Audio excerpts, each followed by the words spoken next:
Bonjour, chers auditeurs. Nous recevons aujourd'hui monsieur et madame C, accompagnés de leur avocate, maître Virginie De Araujo-Recchia, qui viennent nous faire part d'une situation qu'ils subissent, qu'ils vont nous expliciter et qui pourrait se résumer en 2 ans de harcèlement pour la famille, un harcèlement injustifié, illégal, pour des faits qui, tenez-vous bien, n'existent pas. Donc, monsieur, madame C, pourriez-vous nous expliciter votre affaire ou cette aventure que vous vivez de façon très désagréable?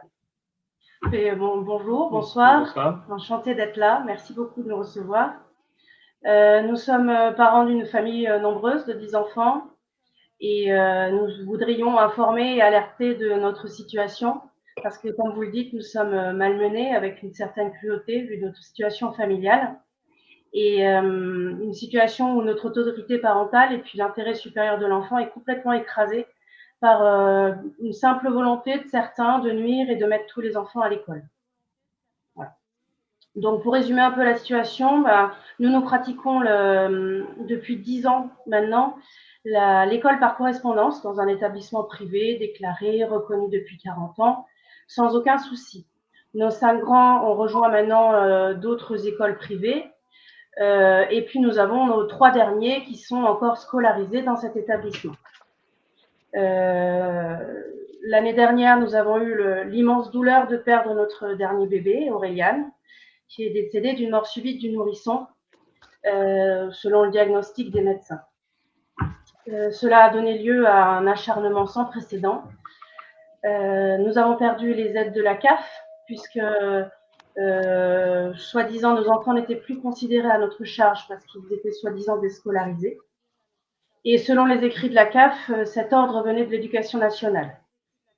Nous avons une enquête de gendarmerie, mais qui piétine puisque nous avons des certificats scolaires puisqu'ils sont dans un établissement. Nous avons surtout eu une enquête des services sociaux de l'ASE et qui se déroule, elle, en dépit du bon sens. Alors, soi-disant, un appel anonyme suite au décès de notre bébé, mais ils nous disent qu'ils n'en ont pas tenu compte. Et soi-disant sur un appel du procureur pour une soi-disant déscolarisation, mais sans mandat, et alors qu'il y a certificat de scolarité. Cherchant la coopération quand même, nous avons accepté donc le rendez-vous chez eux, le rendez-vous chez nous, avec des rapports tout à fait courtois, ouverts et honnêtes. Ils se sont très bien passés. Et soudain, là, en janvier, de façon tout à fait inattendue, nous recevons un renvoi au procureur en demandant le juge pour enfants pour des mesures d'investigation judiciaire complémentaires à cause d'une soi-disant coopération. Donc, un manque de coopération. Un manque de coopération.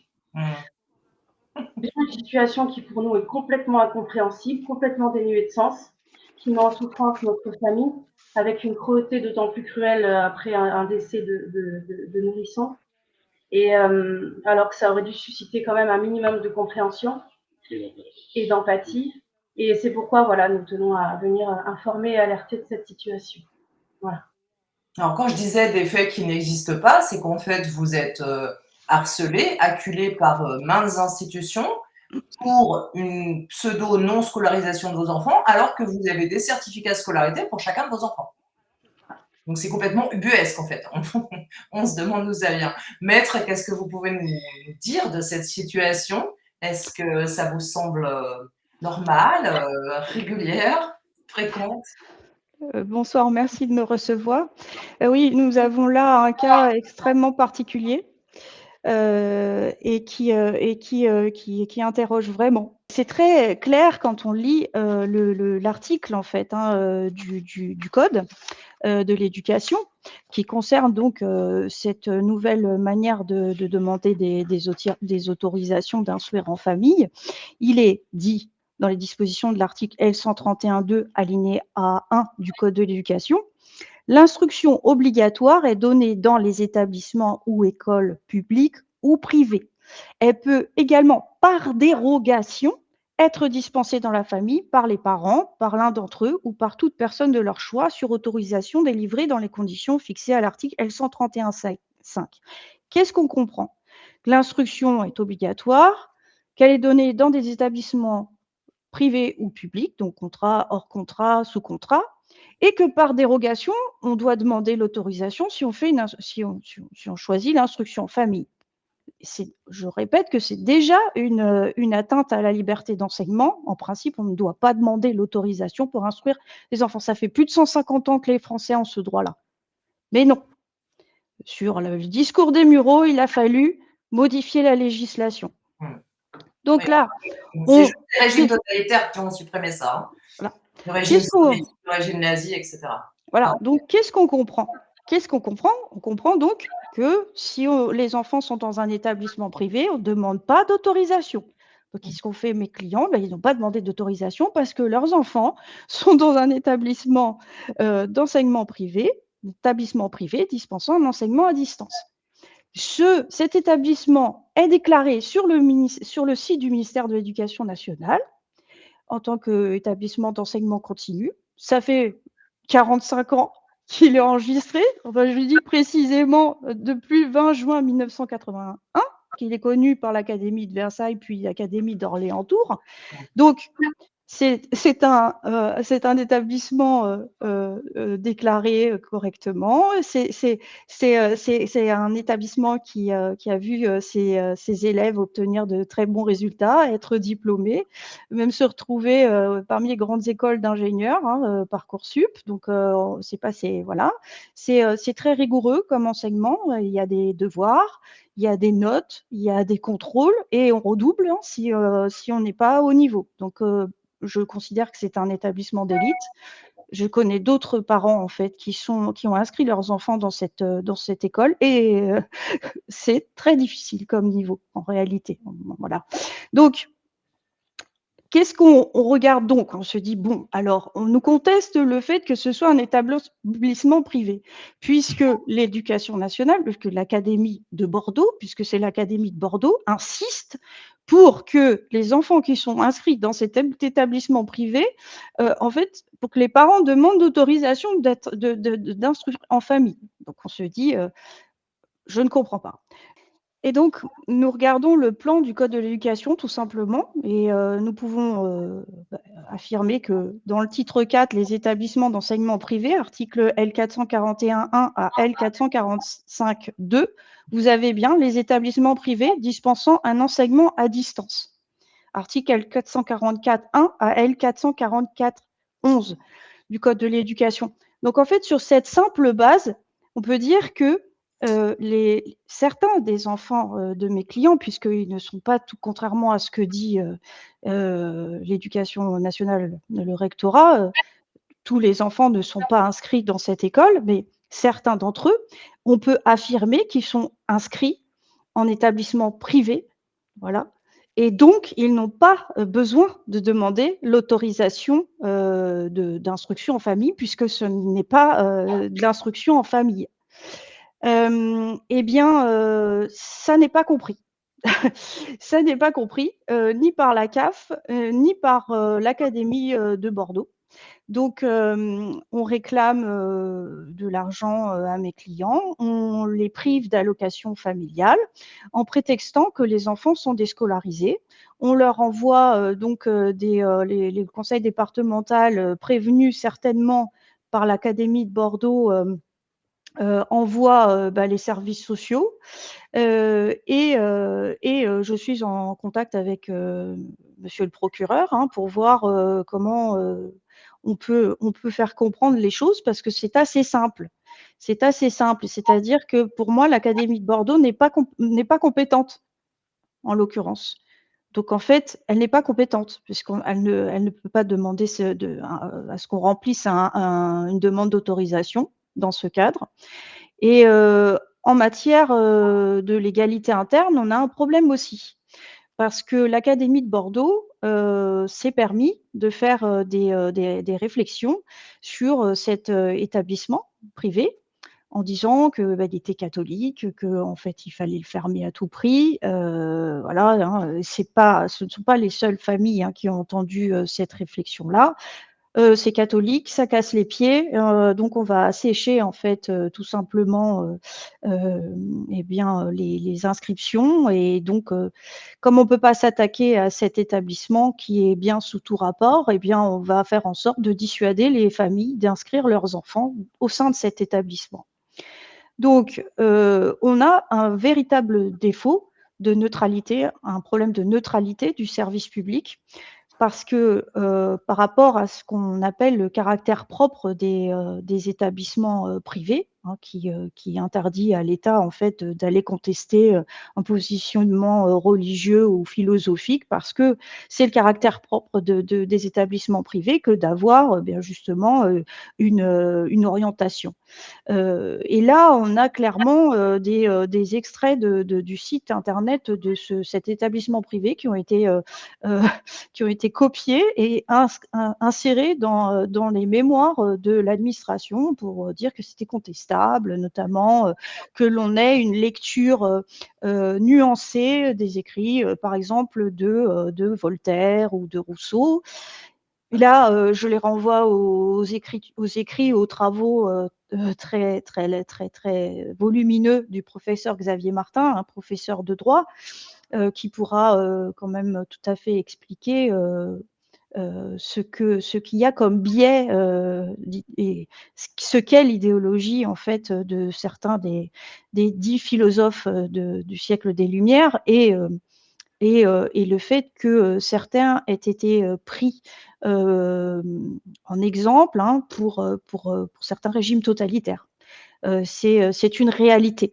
Voilà. Donc en fait, on est en train de reprocher à une école d'avoir une lecture plus fine de certains travaux, voilà, de notre histoire, de la philosophie, et en fait, pour des raisons donc de lecture différentes et d'idéologie, de différentes, une manière de penser différente, on est en train par ce biais d'attaquer en fait cet établissement privé.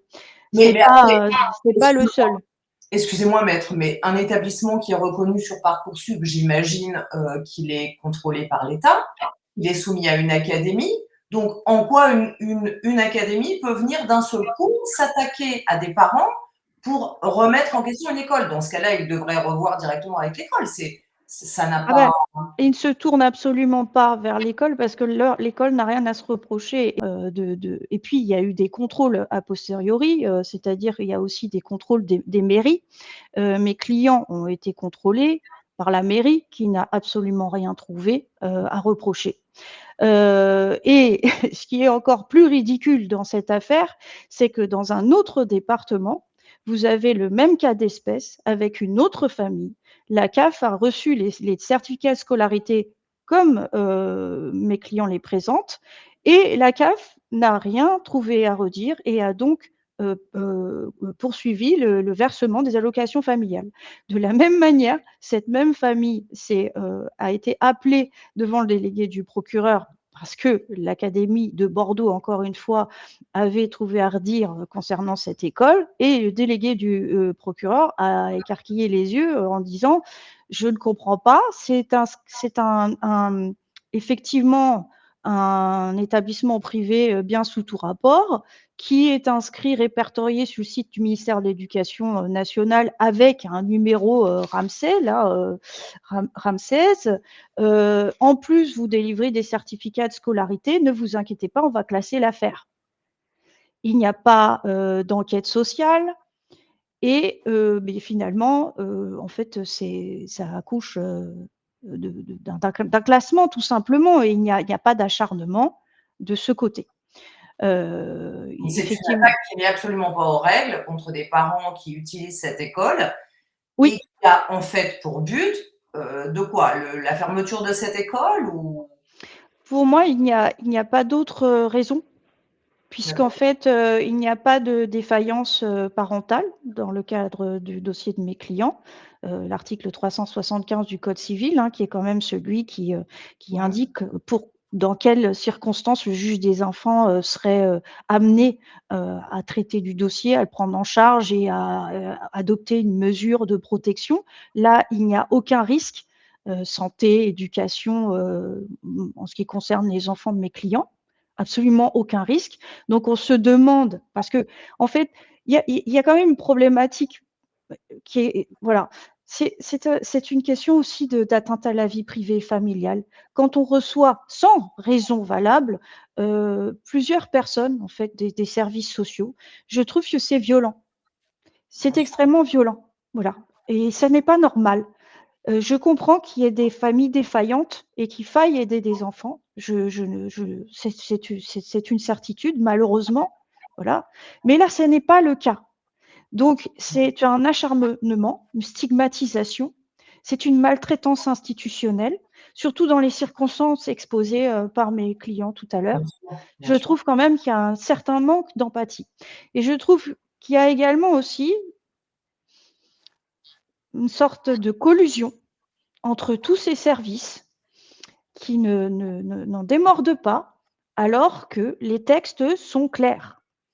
Que le législateur ait oublié de mettre une nuance dans cet article-là concernant l'article L131-2, alinéa 1 du Code de l'éducation, qu'il ait voulu faire rentrer les établissements à distance. Je ne sais pas, mais en tout cas, ça n'est pas le cas dans le texte aujourd'hui. Il suffit de se référer au plan du Code de l'éducation. C'est simple. Il n'y a qu'un contrôle a posteriori possible là, dans ce cas d'espèce, c'est par le maire. Lui, il peut, parce que là, instruction en famille, même dans un établissement d'enseignement à distance. Mais sinon, en ce qui concerne les académies, ça n'est pas prévu. Et donc, en l'état des textes, ça n'est pas prévu.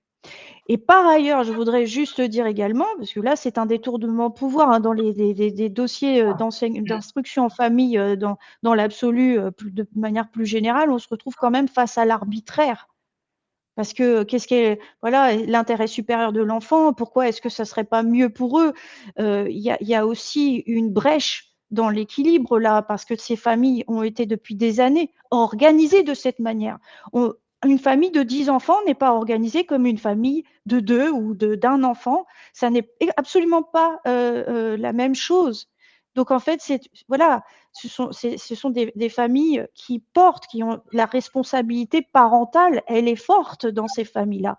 Et quand vous regardez, je pourrais mettre à disposition mon étude des différents échanges dans les débats parlementaires, où vous voyez que les parlementaires le disent. Que faites-vous? Vous êtes en train de violer la liberté d'enseignement, en plus sur absence totale de données chiffrées. Il n'a jamais été démontré que les enfants instruits en famille posent des problèmes. Il était question d'écoles islamistes qui auraient voilà, interdit, empêché des petites filles d'être scolarisées, etc. C'était une école de 24 élèves, il me semble, en Seine-Saint-Denis. Voilà. Donc, on a pénalisé toutes les familles en instruction en famille pour quelques cas. Voilà, et ça aurait pu être, voilà, je vous dis, vous prenez un marteau pour écraser une mouche. Oui, c'est voilà. C'était une volonté mis en avant, mais qui n'a rien à voir avec la radicalisation ni quoi que ce soit. C'est une évidence. Exactement. Mais non, puisqu'en plus, ils le disent très bien, la radicalisation, c'est sur les réseaux sociaux, c'est pas à l'école. Donc en fait, vous voyez les débats parlementaires et vous comprenez déjà que dans l'absolu, cette réforme devrait être supprimée. Supprimée, parce que ça fait plus de 150 ans qu'on a ce droit. Et là, on est en train de mettre le bazar pour des… Mais non, en plus, ça l'est même pas. On utilise ce texte. Les enfants sont scolarisés, donc on est sur quelque chose qui est complètement… qui n'a rien à voir, en fait. Des faits qui n'existent pas. Vos enfants sont scolarisés. Exactement. Et en plus, en dehors de cela, on a quand même des textes, des traités internationaux qui sont protecteurs des familles qui veulent inscrire en école privée. parce que l'État ne peut pas avoir le monopole, en fait, hein, dans dans l'éducation. Et en fait, on a notamment le PIDESC, le Pacte international des droits civils, économiques et culturels de 1966. Même ça, certaines académies, dont l'Académie de Bordeaux, viennent dire que l'article 13.3 n'est pas d'application directe, que les parents n'ont donc pas la possibilité de s'en prévaloir pour se défendre et pour pouvoir inscrire leurs enfants en école privée, etc. Ils vont chercher des jurisprudences qui ne sont pas applicables. En réalité, il y a de la jurisprudence qui dit que l'article 13.3 du PIDESC est d'application directe. J'ai déjà vu des décisions de tribunaux administratifs qui viennent dire le contraire. Donc, en fait, en plus, on a une certaine mauvaise foi, en plus de l'absence de neutralité du service public. Là, l'acharnement, l'arbitraire, le détournement de pouvoir, maltraitance institutionnelle, on a vraiment de gros problèmes, en fait, suite à cette loi. Et là, en plus, ça n'est pas applicable à mes clients. Est-ce que la région de l'Académie de Bordeaux serait devenue un État souverain, totalitaire, complètement autonome? Est-ce que vous avez vérifié? Eh bien, on a tout de même en fait, on a quand même des écrits du rectorat précédent. On a donc des interventions orales dans d'autres familles qui viennent corroborer le fait que c'est cette école qui est attaquée et qu'on va tout faire pour dissuader les familles d'inscrire les enfants dans cette école. Une école qui, en fait, enseigne avec des enseignements de la meilleure qualité possible. Alors, est-ce que on attend que les enfants soient vraiment, qu'ils reçoivent tous un enseignement médiocre Est-ce Oui, que ça c'est c'est ça, sûr. en fait Oui, c'est Oui, ça. C'est exactement oui. ça. Voilà, est-ce qu'on n'a pas le droit, comme pour d'autres, de se dire qu'il y a une certaine violence et qu'on souhaite aussi protéger les enfants? Est-ce que les parents n'ont plus le droit?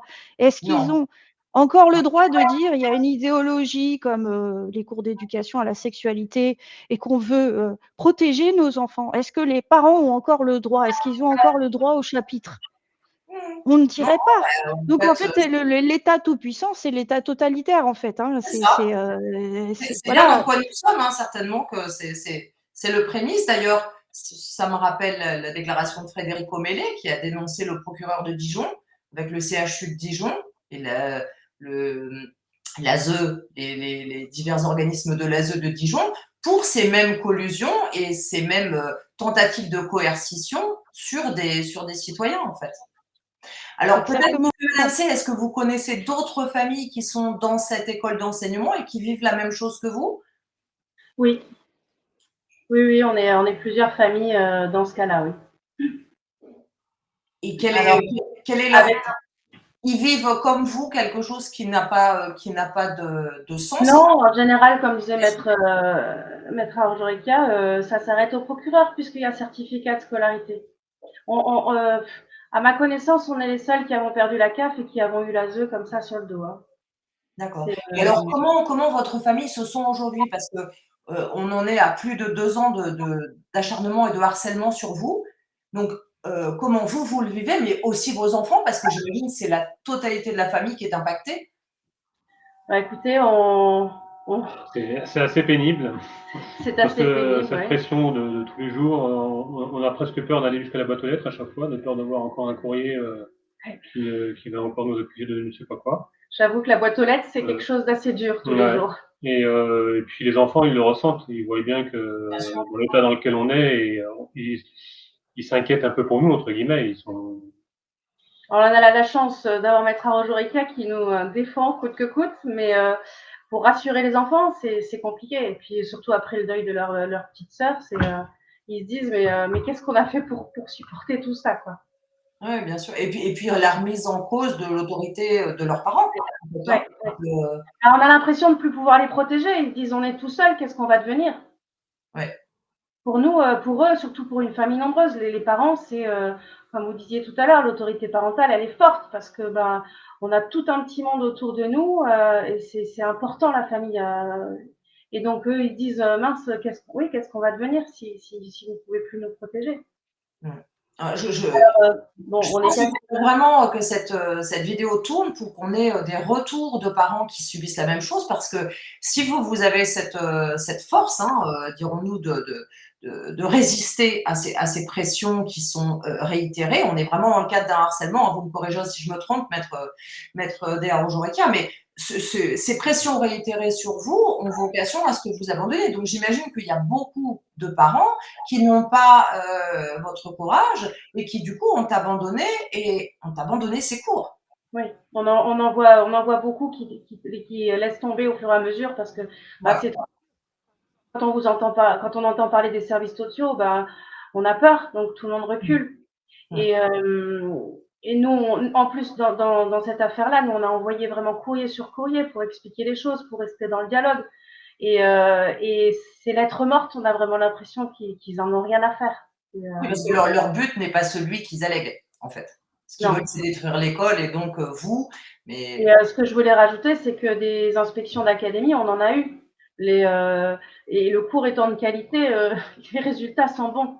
Donc, normalement, l'éducation nationale est censée vérifier l'instruction. Si tel était le cas, ça ne devrait pas leur poser de problème. L'instruction est efficace. Nos enfants ont souvent un an d'avance quand ils arrivent dans une école. Ils s'intègrent avec une facilité déconcertante. Donc, il n'y a aucun problème, en fait. Donc, vous avez un certificat de scolarité, vous avez des contrôles qui sont mis, hein, vous avez des attestations que vous êtes des bons parents. L'enquête de la PMI est passée impeccable. Voilà. Et en fait, malgré ça, il continue. Donc, Il y a quand même quelque chose qui nous a vraiment effarés dans cette histoire, c'est que effectivement tous les gens autour de nous reconnaissent la valeur de notre parentalité, de notre éducation, à commencer par le maire du village et par tous les aides qu'on peut avoir autour. Et aux services sociaux, ils nous ont dit mais on s'en fiche de tout ça. Parce que nous, on ne cherche pas une vérité objective, on cherche une réalité subjective. D'accord. Ok. Une réalité subjective, c'est intéressant. Intéressant. Oui. Ils se basent pas sur des faits, en fait. Ils veulent juste leur opinion, avoir leur opinion. Alors que c'est censé être une enquête administrative, ils en ont rien à faire. On est dans l'idéologie totalitaire. Hein. On vit sur quelque chose. C'est la réalité qui doit faire advenir ce qu'eux, ils veulent, en fait. Oui, c'est ça. C'est ça. Maître, comment vos clients vont-ils pouvoir lutter contre ça, et notamment peut-être en termes pénal, parce que là, le harcèlement qu'ils subissent, c'est quand même terrible, quoi.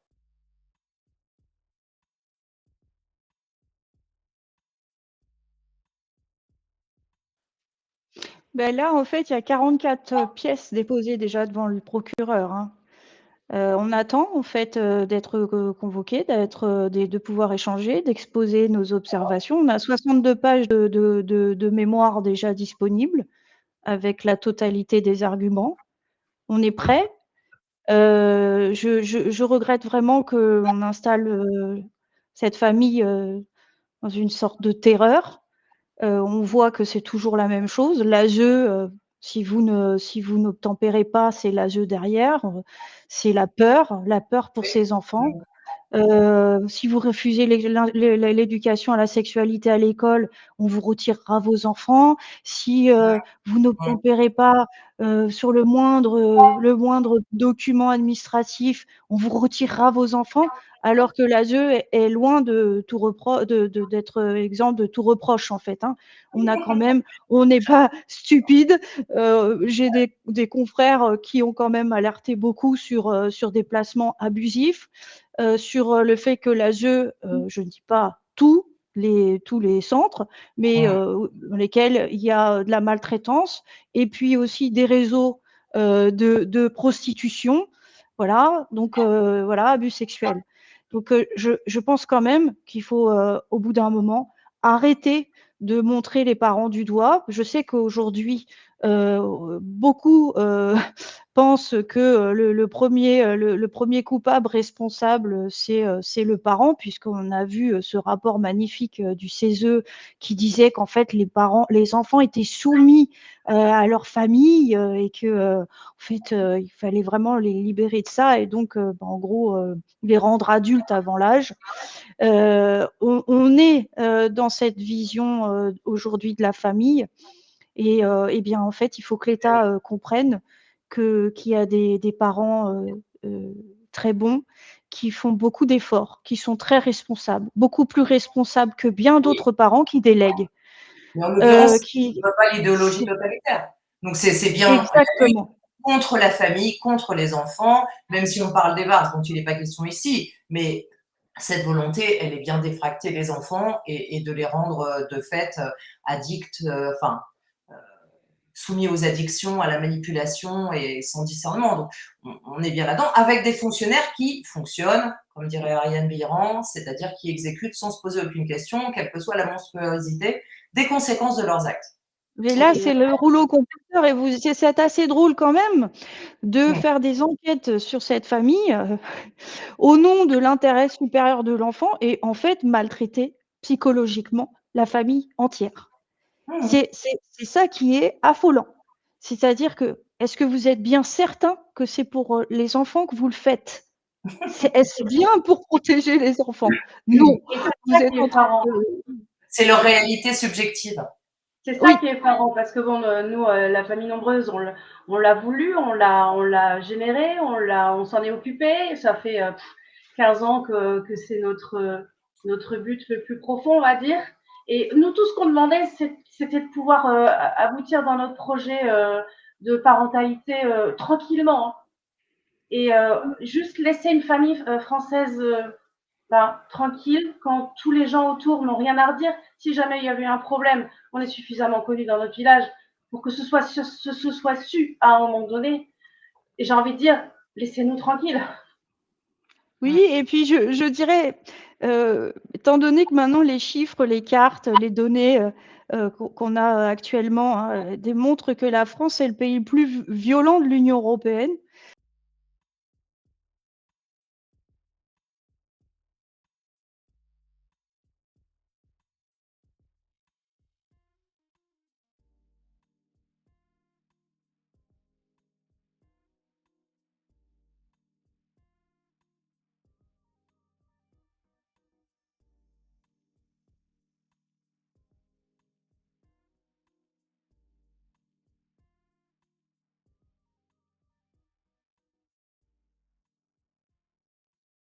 Je me demande si, finalement les procureurs délégués, du procureur, mais les procureurs n'ont pas autre chose à faire que de devoir s'occuper de ces dossiers qui concernent des parents, enfin qui pour lesquels il n'y a aucun reproche à faire, qui ne sont pas qui ne sont pas en infraction.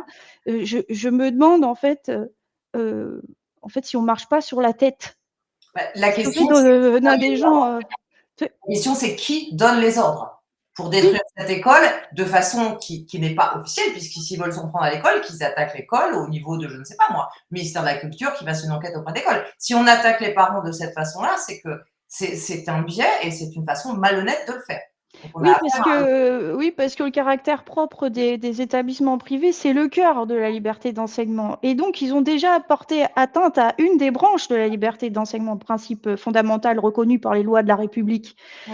Donc, en fait, là, si on démontre de cette manière qu'on est en train de porter atteinte à un établissement privé, on touche au cœur de la liberté d'enseignement et on démontre qu'on est en train de supprimer, en fait, cette liberté-là.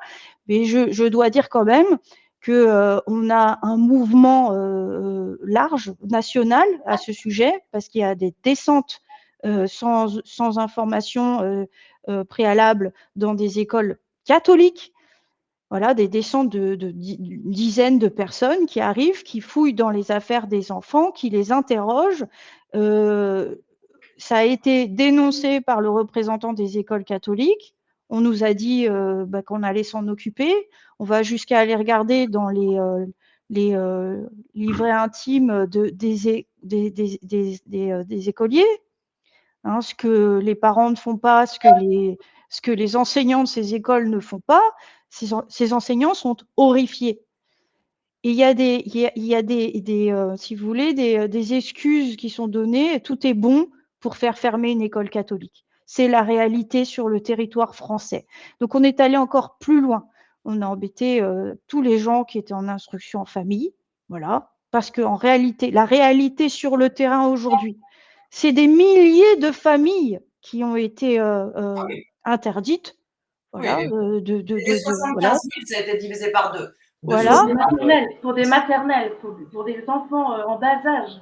Voilà, Mmh. c'est l'école à 3 ans, c'est pas d'école catholique. Voilà, ils n'en veulent pas. Voilà. Si ce n'est pas une idéologie, bon, on sait, voilà, on sait d'où ça vient. On sait Nous, parfaitement d'où ça vient. les élus locaux et les gens à qui on a posé la question ici nous l'ont clairement affirmé. Hein. On dit bon, ils l'ont peut-être pas écrit, mais vous êtes catholique, vous savez, ça passe pas trop. Parce que vous avez reçu comme explication quand vous êtes déplacé à la préfecture, parce qu'on vous disait qu'il y avait une note à la préfecture d'un service, on n'a jamais compris, ce service n'existe pas, qui disait que l'école n'était pas conforme, etc., et qu'il ne remplissait pas les critères qui n'existent pas légalement en plus. Et donc, à l'entrée, ah, c'est une école catholique. Oh, bah oui, alors ne cherchez pas plus loin. Est-ce bien normal cette discrimination religieuse qui est faite aujourd'hui sur notre territoire? Mmh. On a le premier article de la Constitution qui nous dit que la République est laïque. Elle doit être neutre, elle doit respecter toutes les religions. C'est ça. Ce n'est plus le cas. Pas anti-catholique. On est bien d'accord. Ni anti-musulman, ni anti-juif. Oui, ça veut dire qu'en fait, les justiciables, les citoyens ont le droit d'avoir leurs propres opinions, leur philosophie, leur religion, Mmh. et l'État ne doit pas s'en mêler. Et donc, les fonctionnaires ont un devoir de neutralité et ils n'ont pas à opposer leurs propres opinions philosophiques, religieuses ou anti-religieuses. Voilà. Très bien. Donc là, c'est quand même un mouvement que je constate plus global. Mmh. Hein, les catholiques ne sont pas du genre à venir pleurer, mais là, je crois que c'est quand même très, très, très grave ce qui est en train de se passer. Voilà. Il y a Ouais. une discrimination très importante et il y a une volonté déterminée de faire fermer les écoles catholiques. Très bien. Eh bien, écoutez, j'espère qu'avec toutes ces inepties, ça se terminera bien. Je ne sais pas si, maître, vous avez de bons espoirs, mais on est quand même tombé sur des magistrats qui quand même, remettent un peu les choses d'aplomb. J'aimerais bien un classement de la part du procureur, comme ça a été le cas dans l'autre département, parce que sinon je ne comprendrais pas pourquoi certaines personnes sont de bon sens et lisent les lois et d'autres s'acharnent. Voilà, donc en fait, il y a aussi une discrimination sur ce point. Très Voilà. bien. Et oui, pour les gens qui s'interrogent sur l'article 13.3 du PIDES, qui est sur son application directe, c'est la jurisprudence commune d'Aubagne de 1999 du Conseil d'État. C'est le Conseil d'État qui applique l'article 13.3. Très bien. Donc, si on vous oppose le fait que ce n'est pas possible, voilà, puisque Mmh. j'ai vu des juridictions confirmer cela, mais de première instance, donc ça ne vaut pas une décision du Conseil d'État en la matière. La question, c'est est-ce qu'il reste des règles de droit, applicables dans un État totalitaire? Nous aurons Eh bien là, on a quand même un principe constitutionnel, principe fondamental reconnu par les lois de la République, ça fait partie du bloc constitutionnel, et on a des traités internationaux, donc c'est juridiquement contraignants, on a bien vu là, juridiquement contraignants. Donc en fait, on se rend compte qu'il n'y a pas d'application des normes supérieures. Mais vous allez me dire non plus du simple article du Code de l'éducation. Mmh. Donc, on fait ce qu'on veut. Oui, là, c'est vraiment le chaos. Même le retrait des allocations familiales, en fait, ça ne se voit déjà pas pour des délinquants. Exactement. Exactement, j'ai été très étonnée dans le cadre de ce dossier de voir ça. Des dizaines de milliers d'euros supprimés, des dettes. Voilà, on charge, c'est une pression financière. Supprimé et réclamé en antériorité, hein, c'est ça que j'ai en rétroactif. Oui. D'accord. Bon, bah, Encore écoutez, une fois, pour des parents qui assument toutes leurs responsabilités et qui ne pèsent pas sur, voilà, sur et qui ne veulent pas les offrir leurs écoles. enfants en l'état. D'accord. Très bien. Plus on est responsable, apparemment, plus c'est gênant. Et qu'on Il fait gagner de faut, l'argent, parce que ce soit l'IEF ou j'imagine l'enseignement privé, ça fait gagner de l'argent à l'État parce que ça fait. exactement, Oui, oui. Nous, exactement. il y avait une statistique qui disait que en moyenne, un élève à l'école publique, coûtait 12 000 euros par an à C'est ça. l'État. C'est ça.